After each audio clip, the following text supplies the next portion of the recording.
Y para ello también, desde el PSOE de Extremadura, hemos presentado una iniciativa en la Asamblea de Extremadura solicitando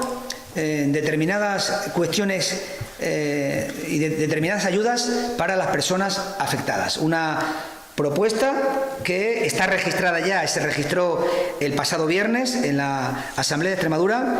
y que fundamentalmente lo que queremos es reconocer igualdad de trato, que se nos reconozca igualdad de trato para todos los afectados por las fuertes tormentas de lluvia, por el viento, por el granizo que han ocurrido en Extremadura, al igual que han hecho con ciudadanos de otras comunidades autónomas que se han visto afectadas por catástrofes